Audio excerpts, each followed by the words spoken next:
So Hugh says he's going to play the starters on Thursday night. Are you looking forward to it for another chance to improve?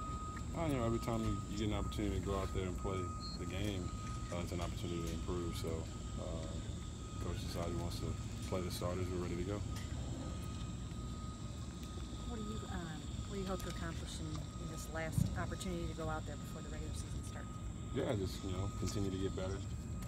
Execute our offense and make sure our operation is clean. So that when we step on the field against Philly, we're confident and ready to play. How close is this team to being ready for that opener? I think it's a gradual process that you go through from the OTAs to the mini camps, training camp, all the way through the preseason. We've been real focused and making sure that we're attention to detail on everything that it's going to take to win.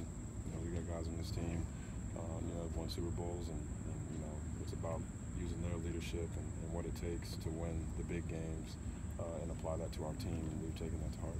One of the things Hugh Jackson talked about this week was, while and everyone gets excited about the big plays, he's looking for maybe some more of the smaller plays to be made to sustain drives. What does that mean to you, and what do you have to do from your standpoint to help sustain some of those drives? Yeah, we just got to be more consistent. And the only way to try to score is to try to score. And that's what we're trying to do every time we go out there and play. So we got guys that can make big plays, but those same guys can make the underneath plays that'll keep drives going. And it starts with me. I have to be more consistent to allow us to do those things. Does it strike you at all how you've been able to do the big plays but not sustain as many drives? Or does it encourage you because you have the big plays, so if you start sustaining drives, there's all that much more? Yeah, the objective is to score points. At the end of the day, no one's going to say, well, they had this many drives and they scored.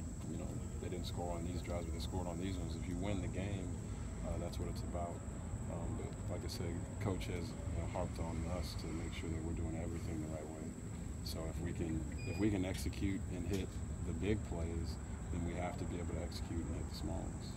That's what we're focused on. Sorry. When you look back at the film at the Tampa Bay game, what was your takeaway from the 5 sacks? What can be fixed there? Yeah, just get the ball out of my hands. My big boys up front are straining and doing everything they can to protect me. So I just got to make sure I get the ball out so that we don't have those sacks. Was throwing the ball to Josh kind of what you expected, in the field? I played with Josh before, so I know what to expect with him. When he steps out there on the field, he's got a chip on his shoulder, and he's ready to go out and then make plays for us. So anytime we can get him the ball, definitely trying to do that. But we got a lot of playmakers on this team, and everyone understands that the ball is going to be distributed accordingly. Did you feel the timing was good? You guys were on the same page that way? Yeah, we hit the 2 big plays, and there's a lot more that Josh can do than run deep. But it is good to see him do it. Where do you think the Kaepernick thing is obviously a big topic of discussion now. Do you have any thoughts on the stance he took, and do you share any of his feelings? My job isn't to judge what another man feels, about anything. So that's where I stand with that. Along those lines, Jim Brown, who is still a special advisor to this team, has said that he stands with Colin Kaepernick it sounds like more like using his position to highlight a social issue. How do you feel about an NFL player, a starting quarterback, doing that? I think you definitely have to bring a spotlight to issues that you feel are pertinent to society. Colin Kaepernick's stance on the American flag, I can't judge him for that. My stance is that for me, I'm a military brat. My parents both served. My dad did 21, my mom did 13. So that represents something totally different for me. So I can't judge him on what his stance is or what his beliefs are. I can only just go about it the way I know how to. And just, I'm going to ask along those lines, Jim Brown, he's forever. He's always used his forum to support what he thinks is important. You must have a great deal of respect for him and what he's done. Oh, without a doubt, Jim is a great guy, and he's been helpful to me since I've been here in Cleveland, and honestly, since I came into the league, I had an opportunity to meet him. So, I greatly respect the man and what he's done, not only for the game, but for African Americans everywhere. So, Robert, you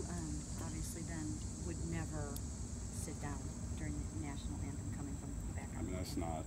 It's not my place, like I said, to judge what he wants to do or what he doesn't want to do. So I'm focused on, playing football, and if there's any social issues that I feel like I need to address, then I'll address them in my own way. But I'm not going to judge another man for addressing it how he wants to address it.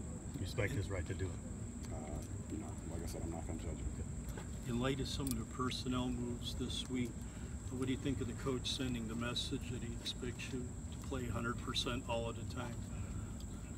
Oh no, I mean that's the deal. When you step out on the field, you get a chance to put that helmet on.